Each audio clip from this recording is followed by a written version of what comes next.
At my daughter-in-law's birthday party, I heard the words, "Security, get her out of here," until they found out the entire building was in my name. The echo of those words still wakes me in the dead of night, like daggers twisting again and again in my chest. Today, I'm going to tell you something I never thought I would. And if you, for just a second, feel like this sounds familiar, I only ask that you leave a like and subscribe. You'll be helping me continue to unburden myself. My name is Carolyn Garcia. I am 67 years old, and for more than a decade, I lived like a ghost in my own home.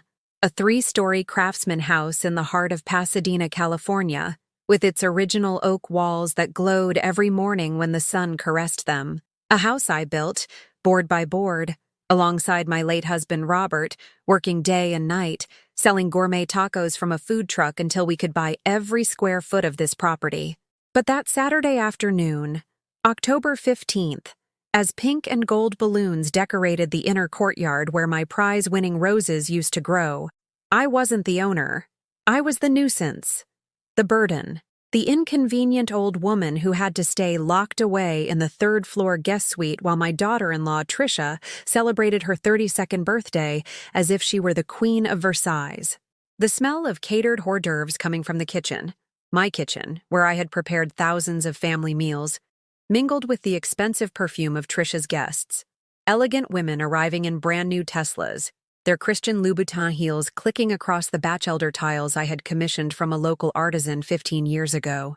Every step echoed like a slap in the face. "Carolyn, you know the rules," my son Alex had warned me that morning, not even looking me in the eye as he adjusted the Italian silk tie Tricia had bought him. "Tricia doesn't want you coming down during the party. Her friends, you understand, it's not personal." Not personal? I had been living like a prisoner in my own home for 2 years, ever since Tricia convinced Alex that I was too old-fashioned to mingle with her circle. Ever since my family photos disappeared from the living room mantel. Ever since my rose bushes were torn out to install a more modern water feature. Ever since my rocking chair on the porch was replaced by designer furniture that looked like untouchable art.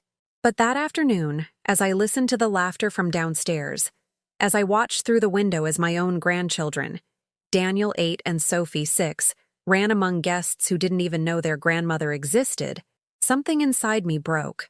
Not like glass shattering all at once, but like a dam that has held back too much pressure for too many years and finally gives way.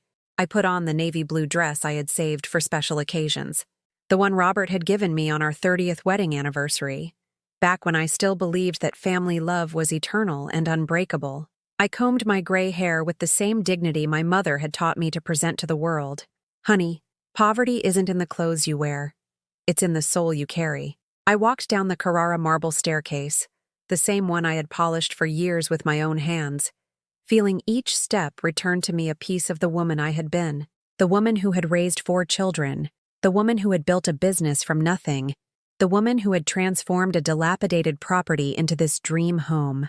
When I opened the leaded glass door that led to the garden, the silence cut through the music like a knife. 30 pairs of eyes fixed on me, some curious, others annoyed, most simply confused by the appearance of this old woman at an event she clearly didn't belong to. Tricia, radiant in her salmon-colored Hermès dress, her platinum blonde hair swept into a perfect chignon, looked at me with a fury that could have melted the ice in the cocktails. Her green eyes, which once pretended to love me when she needed my money for her whims, now stabbed me without mercy. "What are you doing out here?" she whispered with a fake smile, as the guests pretended not to listen. "I told you clearly not to come down." "I just wanted to say hello to my grandchildren," I murmured, holding my arms out to Daniel and Sophie, who ran toward me before Tricia stopped them with a sharp gesture. "Kids, go inside, now." That's when she said it, loud, clear, for everyone to hear. "Security, get her out of here. This woman wasn't invited, and she's disturbing my party." The garden froze. The string quartet stopped playing. The waiters stood motionless with their trays held high. And I felt the ground open up beneath my feet. But what hurt the most wasn't the muffled giggles from the guests, nor the pitying glances from the staff. It was seeing my son, Alex, my firstborn, the boy I had held in my arms for entire nights when he had a fever, standing next to his wife without saying a single word in my defense. The two security guards, young men I had seen grow up in the neighborhood, approached with their heads bowed, clearly uncomfortable with the situation. "Mrs. Garcia," one of them mumbled, "could you come with us, please?" As I walked toward the exit, my legs trembling and my heart beating so hard I thought it would burst from my chest, I heard Trisha's venomous whisper to her friends, "Sorry for the interruption. You know how the elderly get. They get confused. They still think they're important." That night, alone in my room, I opened the drawer where I kept my most precious documents. And I smiled for the first time in years. Because Trisha was right about one thing. I had been confused. I had been confused into thinking I was just a guest in my own house, when in reality, I was the owner of everything.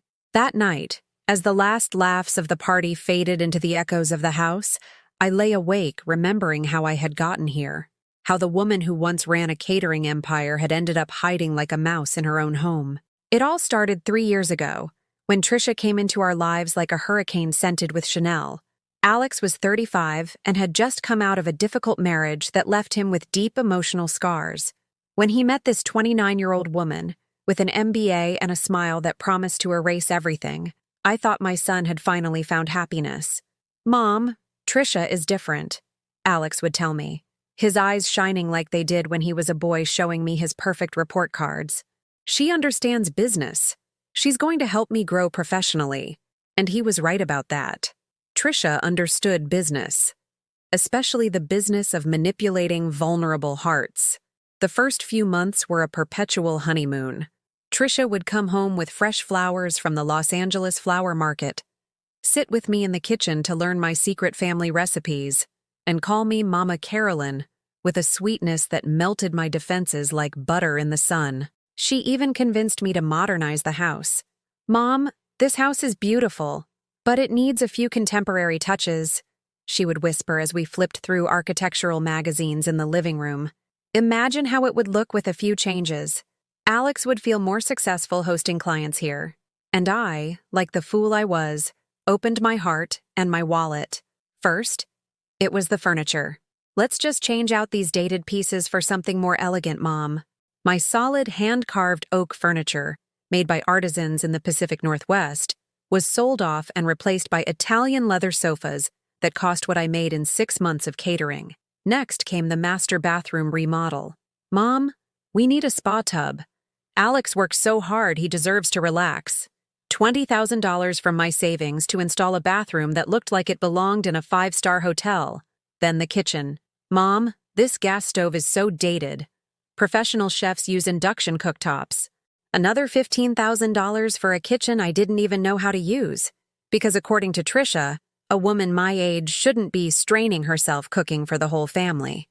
"Let me hire a housekeeper, Mom. You've worked enough in your life." Every change was wrapped in affection, in concern for my well-being, in promises of an easier life for me. But with every improvement, I felt more like a stranger in my own home, like I was a visitor in a place I no longer recognized. The first real blow came during the holidays 2 years ago.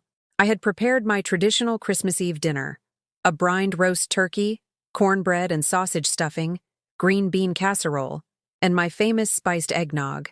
It was a family tradition we had kept for over 40 years. "Mama Carolyn," Trisha told me that afternoon, with that smile I had learned to fear, "this year will be different. I hired a catering service. You don't have to worry about a thing anymore." "Catering?" I asked, feeling my stomach sink. "But the family expects my food. It's our tradition." "Traditions change, Mom. We're a modern family now. Besides, I invited some of Alex's important clients. We can't serve them home-cooked food as if we're running a diner." That Christmas Eve, I ate in silence, picking at dishes prepared by strangers, watching as my grandchildren asked why the food tasted different, why there was no grandma's eggnog. Trisha explained to them with that syrupy voice she had perfected, "Grandma is resting because she's getting too old to cook." Too old. As if my 64 years at the time had turned me into an invalid. But the real hell began when Daniel and Sophie were born. Trisha transformed into a mother obsessed with control, and suddenly, everything I did was wrong. Don't call them by those silly nicknames, Mama Carolyn. I want them to have a proper upbringing. My grandchildren, who had learned their first words on my lap, were suddenly corrected every time they heard me sing "Rock-a-bye, Baby" or tell them old fairy tales. Don't hold them so much, Mom. The pediatrician says it creates dependent children. My arms, which had comforted 4 of my own children and a dozen of my friends' kids, were suddenly dangerous to my own grandchildren. Don't give them sweets, Mom. I'm raising healthy children, not diabetics. The homemade chocolate chip cookies I made, which had delighted 3 generations, were now forbidden in my own kitchen. Little by little, I was pushed out of my grandchildren's lives. The caregiving tasks that once filled me with purpose were handed over to a young nanny Trisha hired. So you can rest, Mom.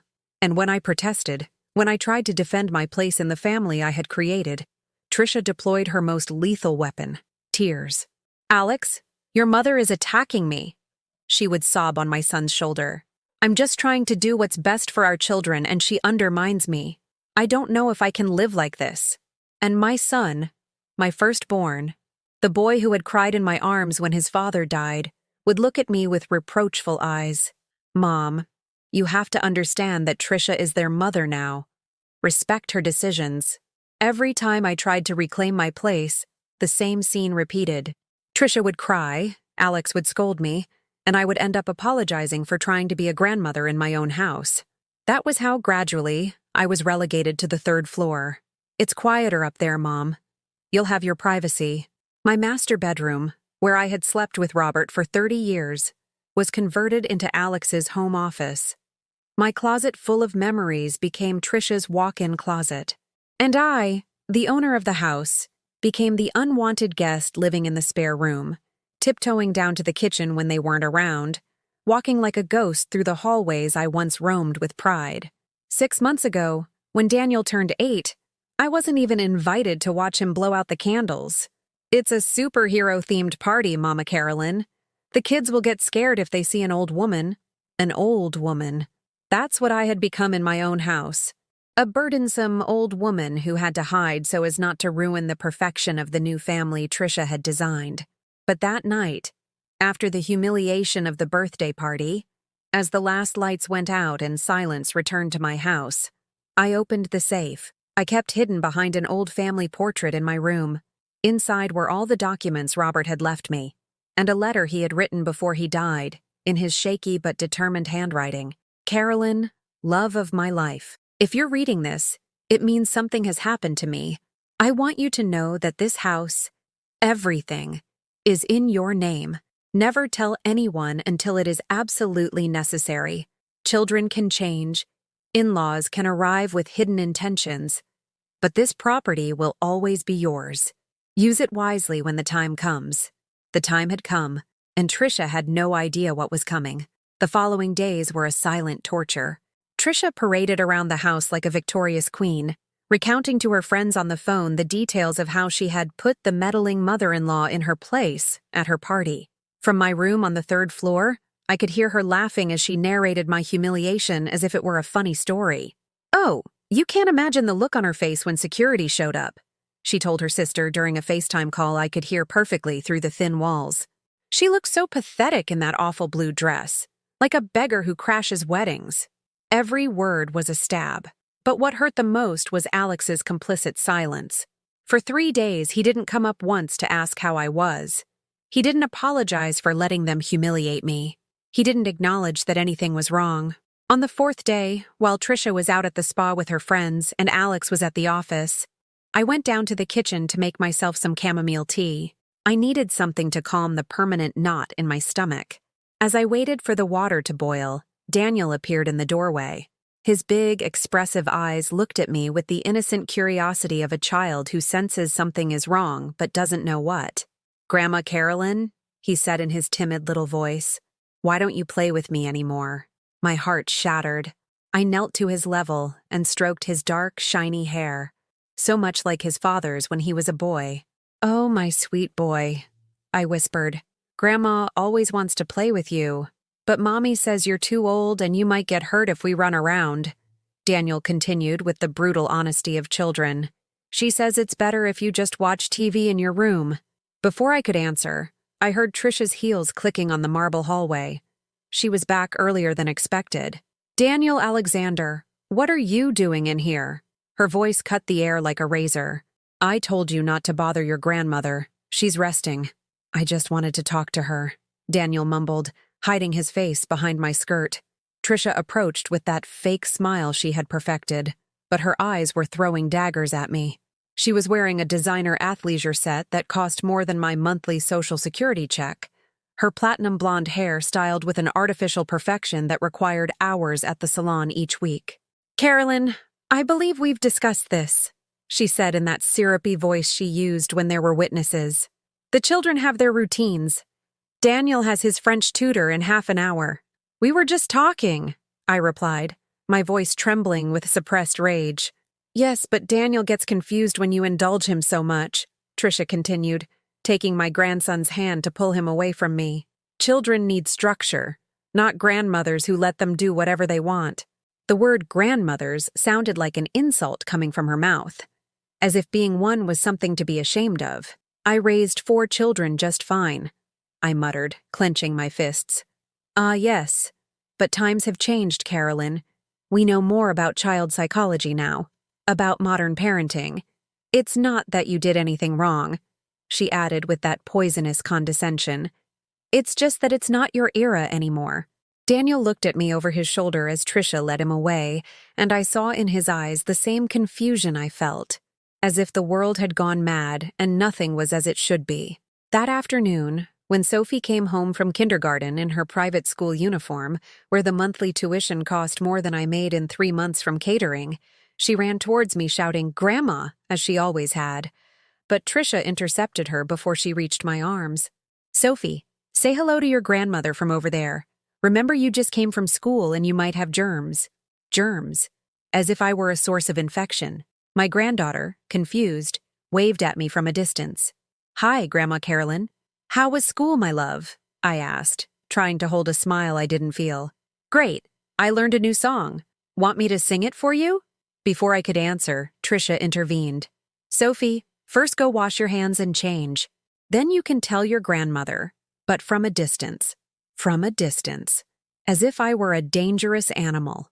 That evening, as I ate dinner alone in the kitchen, because according to Trisha, I preferred the quiet of eating separately, I overheard their conversation from the dining room.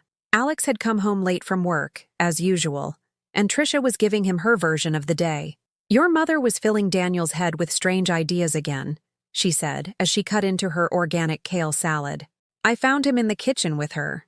She encourages him to question his routines. She just doesn't understand boundaries, Alex. What kind of strange ideas? My son asked in that tired voice he'd adopted lately.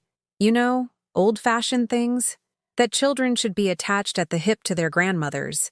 That they should get treats whenever they want. That routines can be broken. Things that don't align with the modern education we're giving them. Modern education. As if unconditional love was obsolete. Besides, Trisha continued, lowering her voice but not enough for me to miss it, I think it's time we considered other options for your mom. There are some very nice retirement communities in Santa Barbara. Places where she'd be with people her own age. My fork clattered onto my plate. A nursing home. She was planning to put me in a nursing home.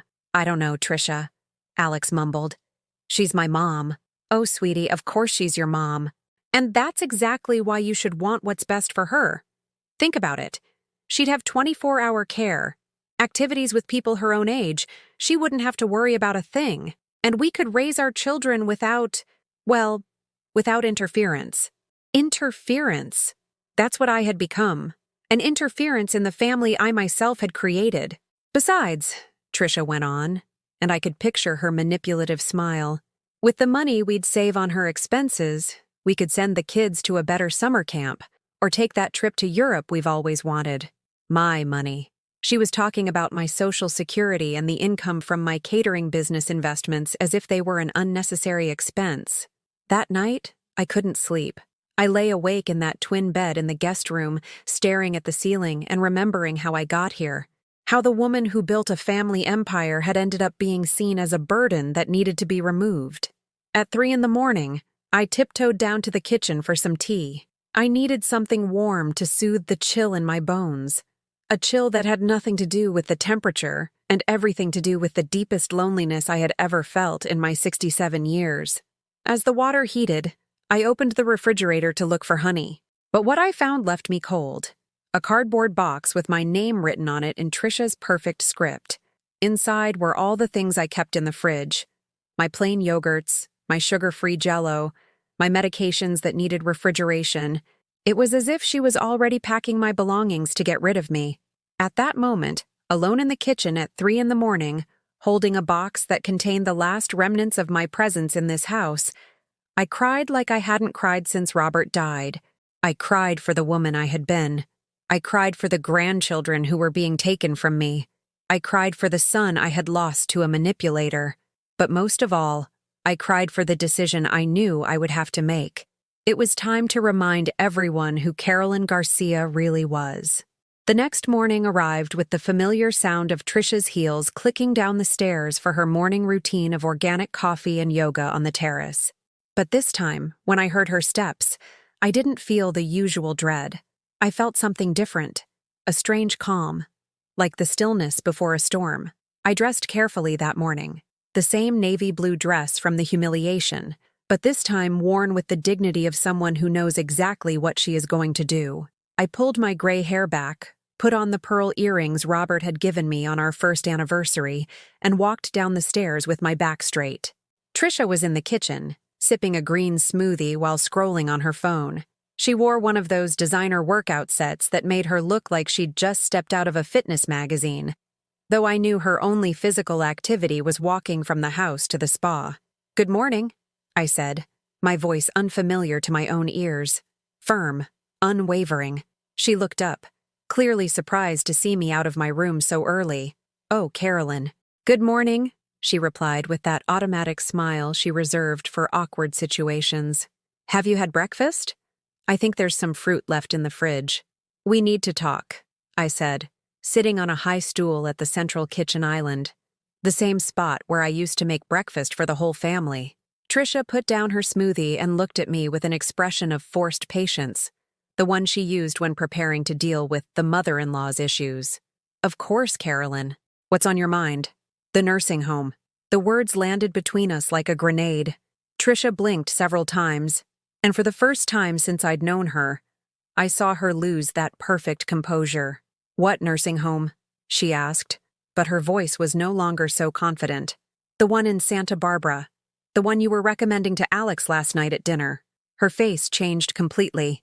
The fake smile vanished, replaced by a poorly disguised grimace of irritation. "Carolyn, I don't know what you're talking about. I'm talking about how I heard you perfectly when you told my son it was time to consider other options for me, that I'd be better off in a retirement community, that you could raise your children without interference." Trisha sat up straight, and I could see her mind working quickly to find the best defense strategy. "Carolyn, I think you misunderstood the conversation," she said in that condescending tone she had perfected. "We were just talking about options that might be good for you. Places where you'd have more company, more activities." "And what's wrong with the company of my family?" I interrupted. "What's wrong with the company of my grandchildren?" "There's nothing wrong, Carolyn. It's just that—" She paused, as if carefully choosing her words. "It's just that children need space to grow. And you, well, you have your own needs." "My needs," I repeated slowly. "You mean my need to be treated with respect in my own house?" "This isn't your house, Carolyn." The words slipped out of her mouth before she could stop them. The moment she said them, I knew she had shown her true colors. The mask of sweetness was gone. The pretense of concern for my well-being had vanished. "Excuse me?" I asked, though I had heard her perfectly. I didn't mean that," Trisha stammered, realizing her mistake. "What I meant is that it's our family home now. Alex's and mine, and the children's." "Interesting," I murmured, pulling my phone from my pocket, "because I have an appointment this afternoon with Mr. Mendoza, the estate lawyer who handled the paperwork when Robert died. We're going to review some documents." I saw her turn pale. "What documents?" "The property deeds." Just then, Alex walked into the kitchen in his executive suit, adjusting his tie while checking his phone. He looked tired, with dark circles under his eyes that had developed since he married Trisha, and his life became a constant race to maintain the standard of living she demanded. "Morning, Mom," he said distractedly, heading straight for the espresso machine that cost more than my first car. "Alex," I called out with a firmness that made him turn around. "Sit down. The three of us need to talk." "Mom, I have an early meeting."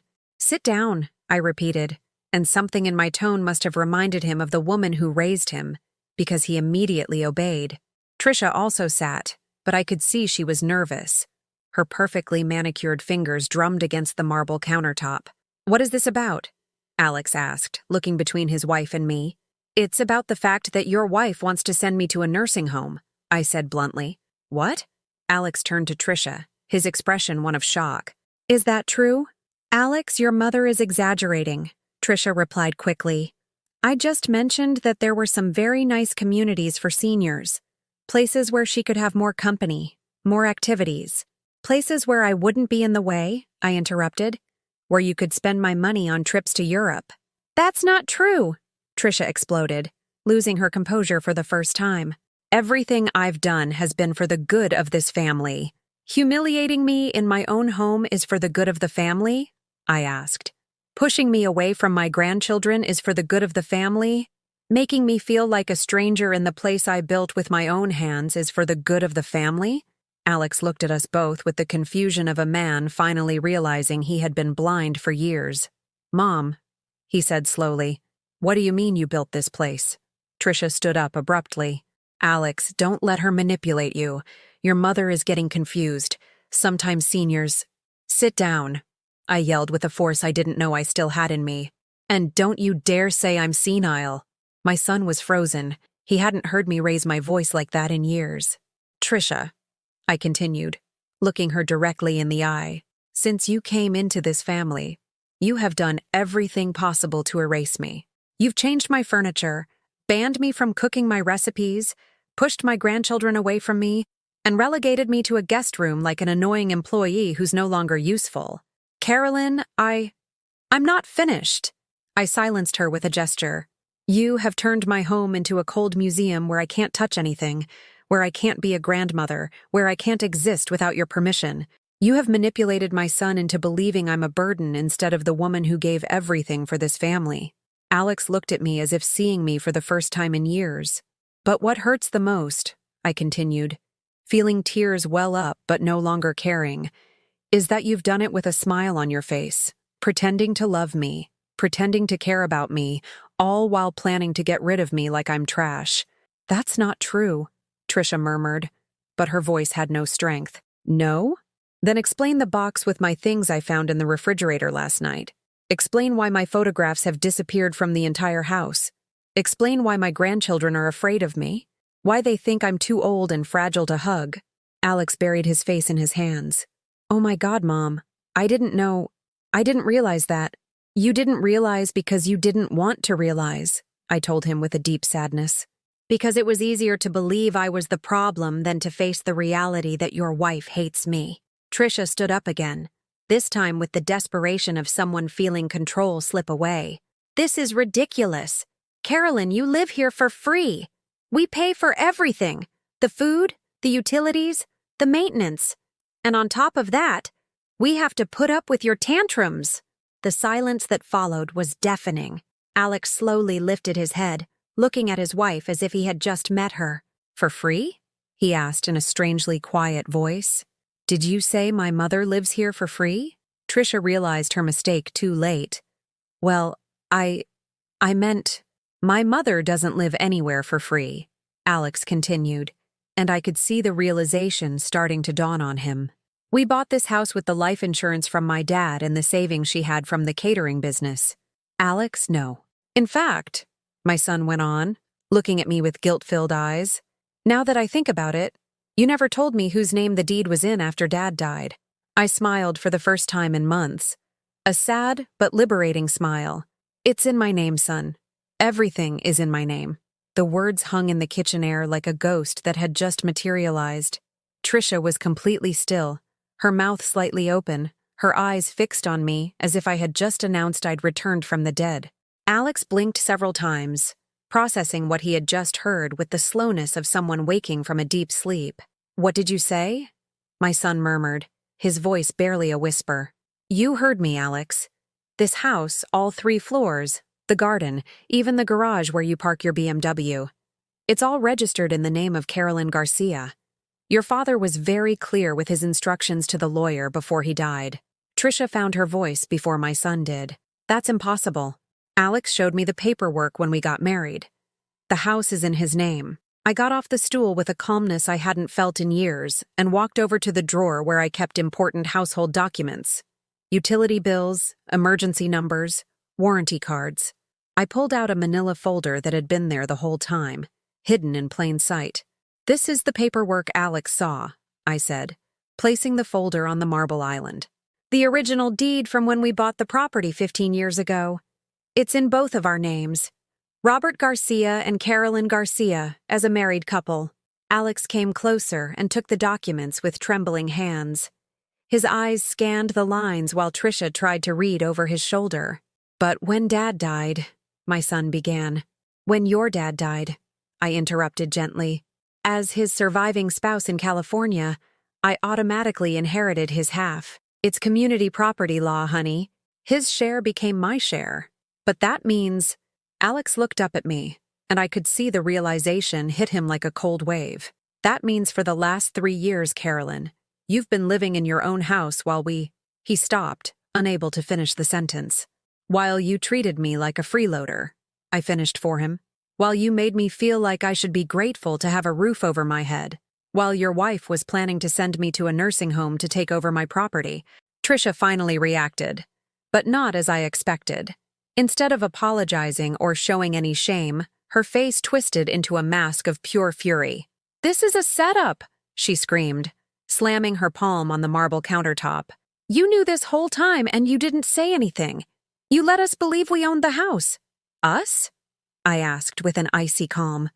"You never owned anything here, Trisha. Not even when you married my son.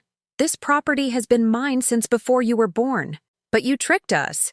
You let us spend money on renovations, on upgrades, on decorating. Upgrades that you decided on," I reminded her. "Changes that you imposed.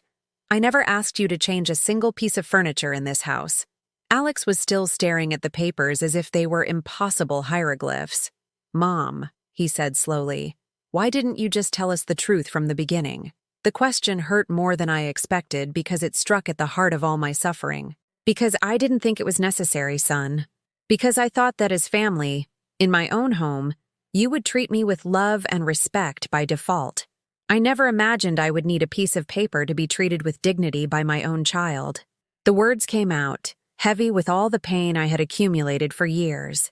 Alex hung his head, and I could see he finally understood the magnitude of what he had allowed to happen. "Besides," I continued, "your father specifically asked me not to reveal this unless it was absolutely necessary. Children can change," he told me. "In-laws can come with ulterior motives. Save this information for when you really need it." Trisha shot up from her chair so abruptly it wobbled. "This is ridiculous. You can't do this to us.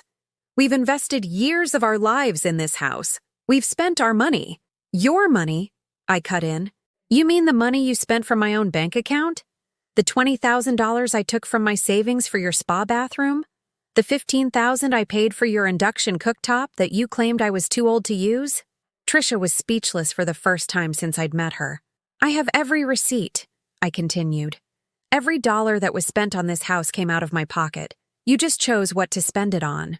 "But I didn't know," she cried desperately. "Alex never told me you were the owner." "Because I didn't know for sure either," my son mumbled, looking at me with guilt-ridden eyes. "Dad handled all the legal paperwork. I just assumed when he died, the house automatically passed to me.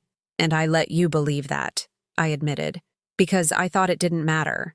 I thought we would continue to be a united family living under the same roof, no matter whose name was on the official papers." The silence that followed was heavy, filled with years of misunderstanding and accumulated pain. It was Alex who finally broke it. "Mom," he said in a broken voice, "forgive me. I didn't realize how we were treating you. I didn't realize that your wife was kicking me out of my own house. I completed the sentence for him. That she was isolating me from my grandchildren? That she was preparing to get rid of me completely? Alex turned to Trisha with an expression I had never seen on him. A mix of pain, disappointment, and something that might have been disgust. "Is it true?" he asked her. "Were you really planning to send my mom to a nursing home?" Trisha looked at him with the desperation of someone caught in a lie too big to explain. "Alex, you have to understand my position," she said, trying to regain that manipulative tone that had worked so well for years. "I thought it was for the best. Your mother is getting older. She needs special care. My mother is 67, not 97, I exploded. I don't need special care. I needed to be treated like a human being in my own house. But you, nothing, I interrupted. For 3 years, you have made me feel like a burden, like a nuisance, like someone to be disposed of. You took my kitchen, my living room, my bedroom. You pushed my grandchildren away. You turned me into a prisoner in my own home." At that moment, as if summoned by the tension filling the kitchen, Daniel and Sophie appeared in the doorway. They were in their school uniforms with their backpacks on, ready for school. But their little faces showed the confusion of children who sense something important is happening without understanding what. "Why are you yelling?" Sophie asked in that timid little voice that broke my heart. Trisha immediately changed her expression, putting on the mask of the perfect mother she used for an audience. "Nothing, sweetie. We're just having a grown-up talk. Go have your breakfast." But Daniel, with that special intuition children have, walked straight to me. "Grandma Carolyn, are you crying?" I hadn't realized that tears had started streaming down my cheeks. I knelt to his level and stroked his hair. "A little bit, my sweet boy, but it's nothing bad. Why doesn't Mommy let you play with us?" he asked with the brutal honesty of children that goes straight to the heart of things.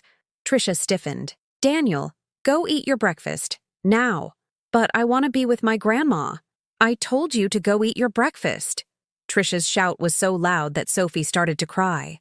And in that moment, seeing my frightened granddaughter and my confused grandson, I made the decision I had been putting off for months. "Kids," I told them in the softest voice I could manage, "come here with your grandma." Trisha took a step forward. "Carolyn, don't." "This is my house," I said, not raising my voice but with a firmness that cut through her protest like a knife. "And these are my grandchildren, and I will no longer allow you to use them as weapons against me." I hugged Daniel and Sophie, feeling for the first time in years that I had the right to do so. Their small bodies relaxed against mine, as if they had finally found where they belonged. "Grandma," Daniel murmured against my shoulder, "are you not going to leave anymore?" The question devastated me because it revealed that my grandchildren had been living with the fear of losing me. "No, my love," I whispered, looking directly at Trisha over his little head. "Your grandma isn't going anywhere. This is my house, and I'm staying right here." It was then that Trisha showed her true self completely. "Fine, then we're leaving," she yelled, losing all composure. "I'm not going to live in a house where some crazy old woman can do whatever she wants." The silence that followed was absolute. Even the children stopped moving. Alex stared at her as if he had just met her. And maybe, finally, he had. "Crazy old woman?" my son repeated slowly, as if savoring the words to make sure he had heard correctly. "Did you just call my mother a crazy old woman?" Trisha immediately realized her mistake, but it was too late. The words had come out of her mouth like venom, revealing what she really thought of me after years of faking affection. "Alex, I'm just upset. I didn't mean—" "You didn't mean what?" My son's voice had a tone I hadn't heard since he was a teenager and truly angry. "You didn't mean what you really think of the woman who gave me life? Of the woman who raised your children when you had to work? Of the woman who paid for the house where you've been living like a queen for 3 years?" The children clung to me tighter, sensing the tension that filled the kitchen like toxic smoke. Sophie had stopped crying but was still trembling, while Daniel looked at me with those big eyes that seemed to understand far more than an 8-year-old should. "Daddy," Daniel murmured, "why is Mommy yelling at Grandma?" Alex knelt to be at his children's level, but his eyes never left Trisha's, his expression growing with disgust. "Because Mommy is very angry, son. And when people are very angry, Sometimes they say horrible things they shouldn't say. But Grandma didn't do anything wrong, Sophie said with the simple logic of children that cuts right to the heart of the truth. No, my love, Alex replied, and I could hear his voice break. Grandma didn't do anything wrong, quite the opposite. Trisha tried to regain control with the emotional manipulation she knew so well. Alex, honey, she said, approaching him with that syrupy voice she had used for years to get her way. I'm so stressed.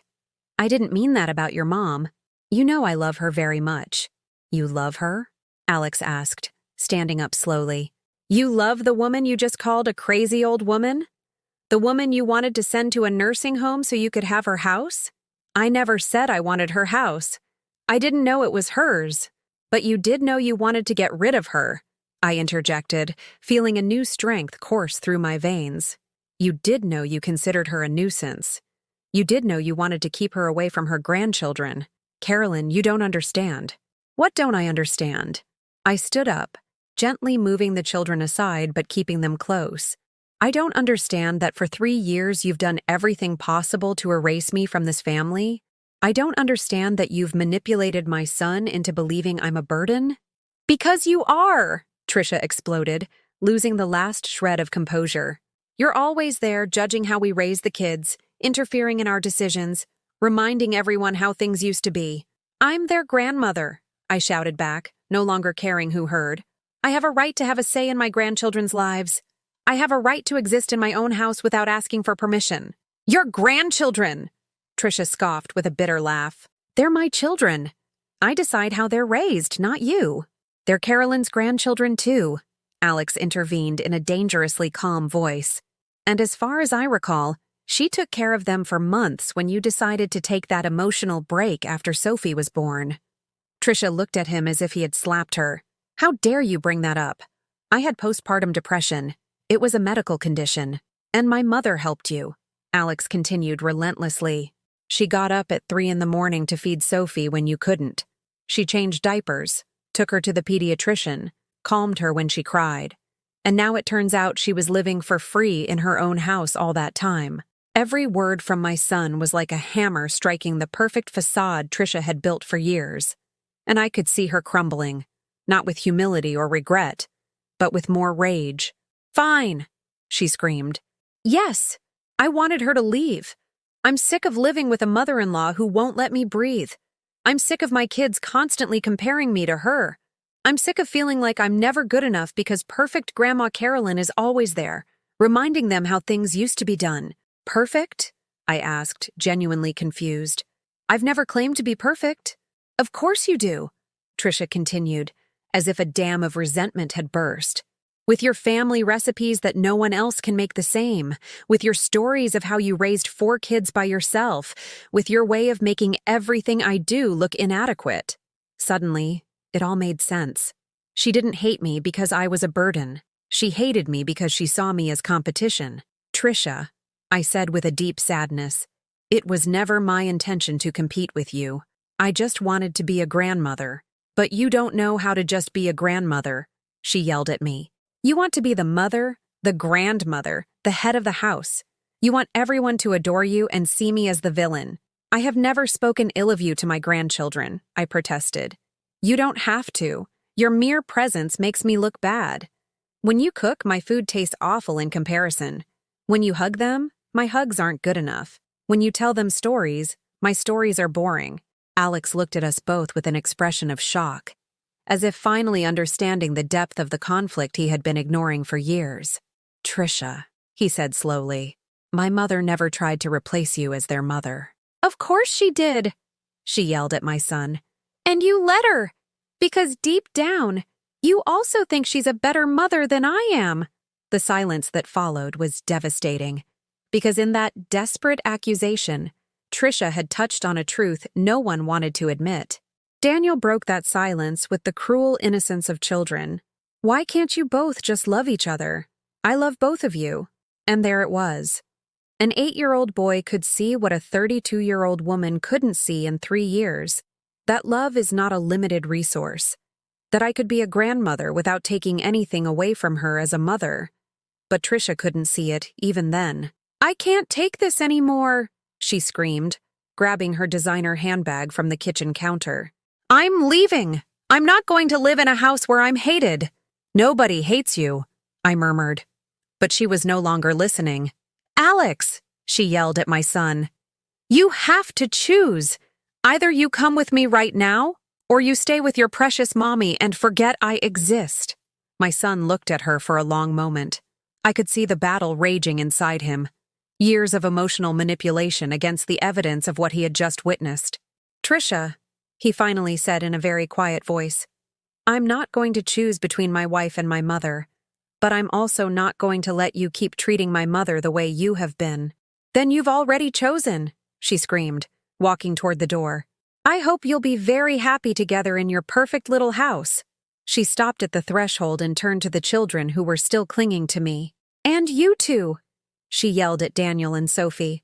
"When you get tired of living like poor kids in this old house, you can come find me." The children began to cry, not from sadness, but from fear. Fear of seeing their mother transformed into something they didn't recognize. Alex quickly moved to embrace them along with me. "It's okay," he murmured to them. "Everything is going to be okay." We heard the front door slam shut with a bang that echoed through the house like a thunderclap.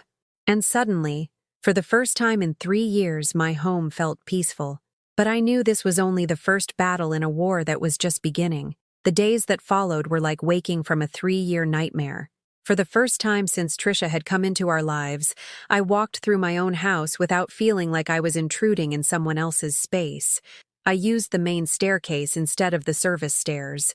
I went into the kitchen whenever I wanted, not when I was given permission. Alex took a week off from work, something he hadn't done in years.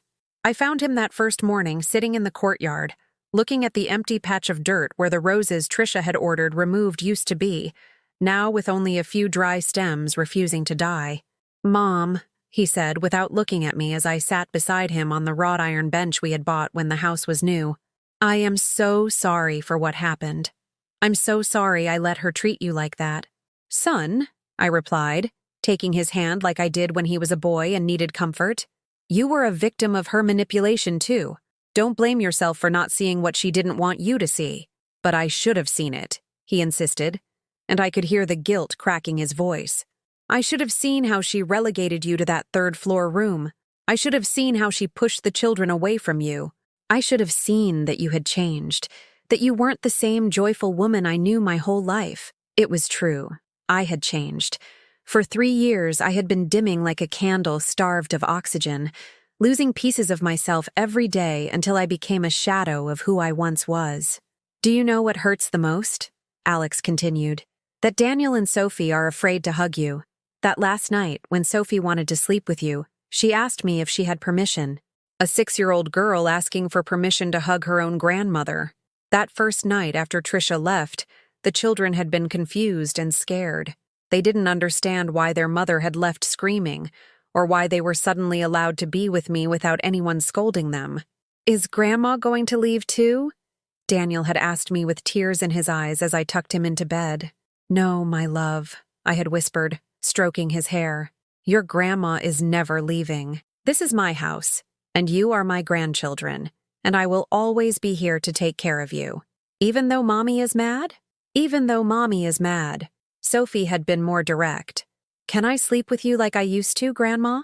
Before, when they were babies and I cared for them while Trisha went through her adjustment period after giving birth. When they woke up crying in the middle of the night and I was the one who comforted them.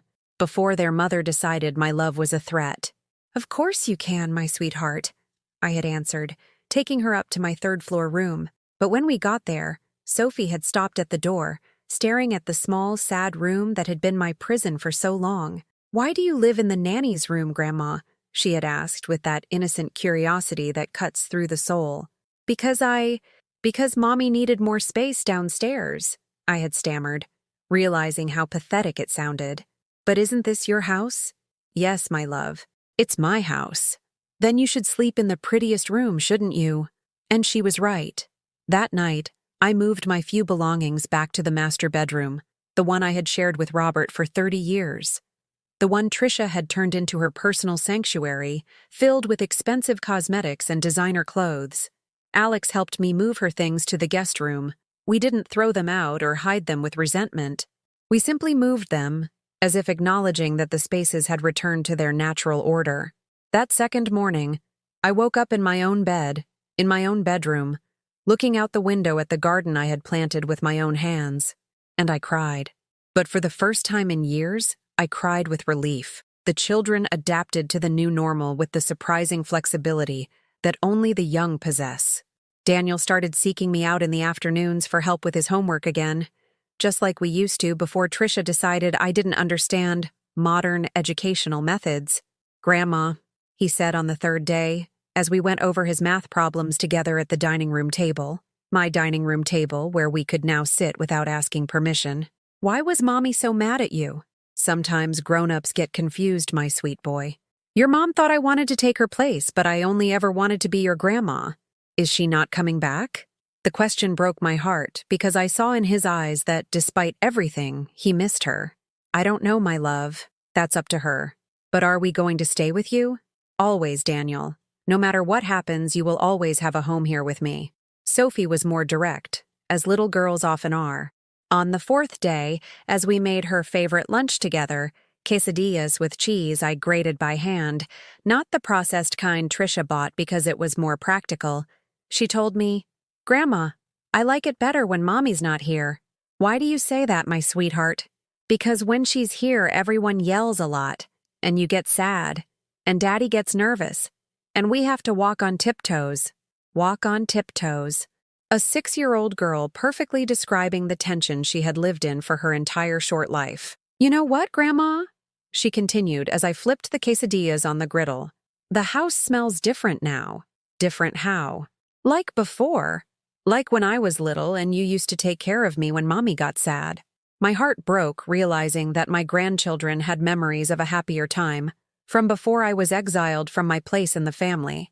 That afternoon, Alex came home from work earlier than usual. I found him in the kitchen, watching as Daniel and Sophie helped me prepare dinner as if it were the most natural thing in the world. "You know what?" he said to us, loosening his tie. "I think I'm going to have dinner at home tonight for the first time in months." "You don't have to work late?" I asked, surprised. "No," he replied, sitting on one of the stools at the island. "I've been working late for 3 years so I wouldn't have to be home. So I wouldn't have to deal with the fights, the tension, the toxic atmosphere that had been created here." "Daddy," Daniel said, "why do you want to be home now?" Alex looked at his son, then at me, and smiled for the first time in a long time. A genuine smile, because it feels like a home again. That night, the 4 of us ate dinner in the dining room, using the good china that had been packed away because Trisha said it was too delicate for everyday use. We talked. We laughed. The children told me stories from school without looking over their shoulders to see if someone would silence them. It was as if we had been holding our breath for 3 years and could finally exhale. But on the 5th day, Trisha returned.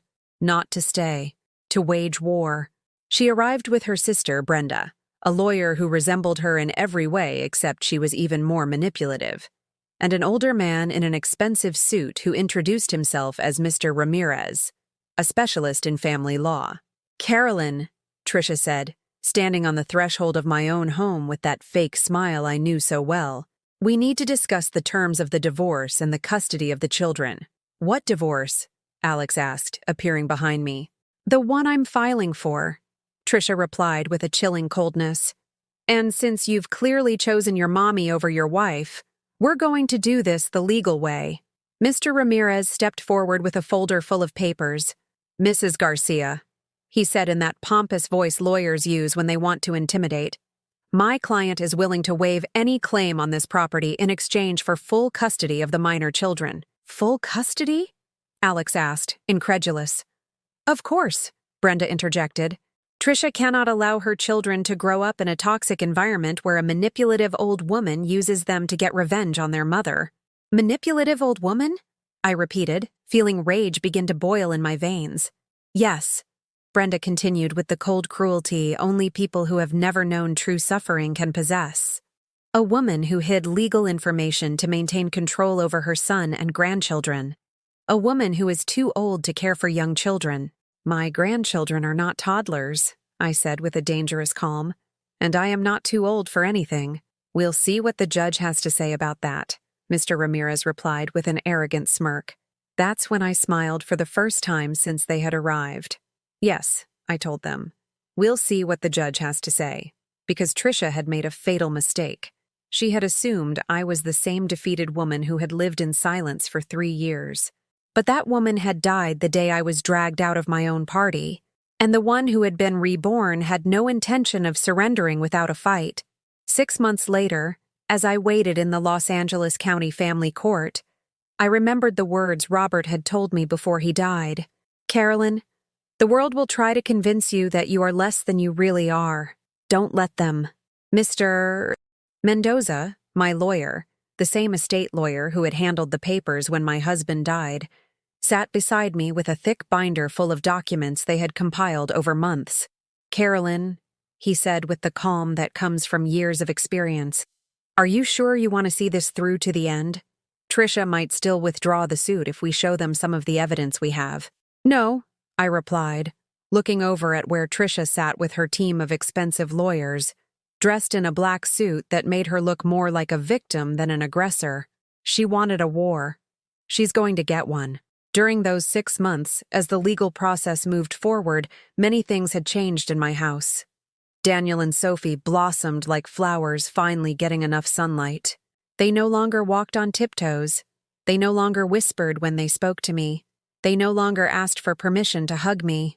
Alex had started therapy, trying to understand how he had allowed his marriage to become an emotional prison for the whole family. Mom, he had told me one afternoon as we drank coffee in the garden we had replanted together, I think I married Tricia because she reminded me of you when you were young. Strong, decisive, opinionated. But I didn't realize that strength can be used to protect or to destroy. The legal battle had brought things to light I had never imagined. Mr. Mendoza had hired a private investigator who discovered that Tricia had been siphoning money from the family accounts into a personal account for over 2 years. Look at this, Mrs. Garcia. The detective, an older man named Rodriguez with the infinite patience of someone used to unraveling lies, had shown me. Your daughter-in-law opened an account at Bank of America, under a shell company's name. For 24 months, every time you gave her money for household expenses, she would deposit only half and keep the rest. Over $50,000. Money I had given in good faith for family expenses, which she had been systematically stealing. But that's not the worst of it, Rodriguez had continued. The account is linked to a credit card she used to finance an apartment in Silver Lake. An apartment that, according to the records, she visited regularly with a man named Ricardo Maldonado. An affair. Tricia had a lover and a secret apartment, financed with my own money. When we showed the evidence to Alex, he sat in silence for a full hour. Then he went for a walk and didn't come back until early morning. You know what hurts the most? He had told me that night, sitting on the edge of my bed like he used to as a boy with nightmares. It's not the infidelity. It's not the theft. It's that for 3 years, she made me believe that you were the problem, that you were the reason our family wasn't working. But it was the children's testimony that finally sealed Tricia's fate. Judge Hernandez, a man in his 60s with a gray beard and the tired eyes of someone who has seen too many families destroyed, had insisted on speaking with Daniel and Sophie privately in his chambers to understand their perspective. Do you know why you're here? He had asked them with a gentleness he reserved for minors. Because Mommy wants to take us away from Grandma, Daniel had answered with the brutal honesty of children. And what do you want? We want to stay with Grandma and Daddy, Sophie had said without hesitation. In the house where Mommy doesn't yell. Tell me what your house was like before. Sad, Daniel had replied. Grandma was always sad and hid in the room upstairs. And we couldn't talk loud because Mommy would get mad. And what is it like now? Happy, Sophie had said. Grandma cooks with us and tells us stories, and Daddy comes home from work early and we have dinner together every day. Do you miss your mom? The children had looked at each other before answering. Sometimes, Daniel had admitted. But not when she was yelling. Only when she wasn't yelling. Those words, spoken with the innocence of an 8-year-old, resonated in the courtroom like a gavel. When the judge read his verdict, Tricia was so pale she looked like a ghost. After reviewing all the evidence presented, he had announced with the solemnity of years on the bench, This court determines that the best interest of the minors, Daniel Alexander Garcia and Sophie Carolyn Garcia, is to remain under the joint custody of their father and the legal guardianship of their paternal grandmother, Carolyn Garcia, at the family residence. Joint custody for Alex. Guardianship for me. A legal recognition of my right to be a grandmother. Furthermore, the judge continued, Mrs. Tricia Collins is ordered to make immediate restitution of the $53,700 misappropriated from the family accounts, plus interest and damages. Finally, a supervised visitation schedule is established for the biological mother, which will take place at the Family Visitation Center until she demonstrates a significant change in her behavioral patterns. Tricia had shot up from her seat. This is an injustice. Those children are mine, ma'am, the judge had replied with an icy firmness. Children are not anyone's property. They are human beings with their own rights, and your behavior throughout this process has shown that, at this time, you are not capable of prioritizing their well-being over your own desires for revenge. That afternoon, back at home, I made the children's favorite dinner: tortilla soup with avocado, chicken mole, and rice pudding for dessert. The same meal I had prepared the day Daniel was born, when I still believed Tricia and I could be allies instead of enemies. Grandma, Sophie had said as she helped me whip the cream for the rice pudding, do we not have to ask for permission to hug you anymore? Never again, my sweetheart, I had replied, lifting her so she could reach the bowl. Never again. A year later, as I was watering the flowers in the garden we had replanted 3 times, because each season brought new ideas and new colors, I received a letter from Tricia. Not a legal summons, not a threat. A handwritten letter on pink stationery. Carolyn, it said in the perfect script she had learned at the private school where she grew up, I've been in therapy for 8 months. My therapist says I need to apologize to you, not because I expect you to forgive me, but because I need to acknowledge the harm I caused. You were right about everything. I didn't want to compete with you for the children's love. I wanted to eliminate you completely. I thought if I made you feel invisible, you would disappear. I thought I could take your place in every way. I understand now that love isn't a limited resource, that children have room in their hearts for a mother and a grandmother without one taking away from the other. But understanding it and accepting it are 2 different things. And I'm still working on the second. I don't expect you to forgive me. I don't expect you to let me back in. I only hope that someday, when Daniel and Sophie are older, they can understand that their mother loved them, but she didn't know how to do it without hurting others. I never replied to that letter. But I didn't throw it away either. 2 years later, at the 70th birthday party I celebrated in the same garden where Tricia had once humiliated me, surrounded by my 4 children, my 8 grandchildren, old friends from the neighborhood, and the neighbors who had watched me grow in that house, Daniel approached me with something in his hands. Grandma, he said with a smile that lit up any room, we made this for you at school. It was a drawing. A big house with lots of windows, a garden full of flowers, and a family. A dad, a grandmother, and 2 children holding hands. In the sky, in big, colorful letters, he had written, My grandma is the queen of our house. Do you like it? Sophie asked, now 9 years old and with a strong personality that reminded me of myself when I was young. I love it, I answered, hugging her tight. It's the most beautiful thing I've ever received. That night, after the guests had left, I sat in the rocking chair on the porch with a cup of chamomile tea, watching the stars over the San Gabriel Mountains and remembering the long road I had traveled. From an invisible woman to a reborn one. From a guest in my own house to the queen of my own castle. From a silenced grandmother to a celebrated one. It hadn't been easy. It had required courage I didn't know I had, strength I thought I had lost, and the will to fight for my place in a family I had created myself, but it had been worth every tear, every confrontation, every sleepless night wondering if I was doing the right thing. Because in the end, it wasn't about winning or losing. It was about remembering who Carolyn Garcia was. It was about teaching my grandchildren that love doesn't require you to make yourself invisible. It was about showing the world that a 67-year-old woman is not a piece of furniture you can move around for convenience. I was a woman, a grandmother, a survivor, and this was my house. Have you ever experienced something similar? Have you seen someone you love become a shadow of themselves just to keep the peace in the family? Tell me in the comments. If this story touched your heart, please leave a like and subscribe to the channel so this message can reach someone who needs to hear it. Because sometimes, the only way to be loved is to remember that you are worthy of love.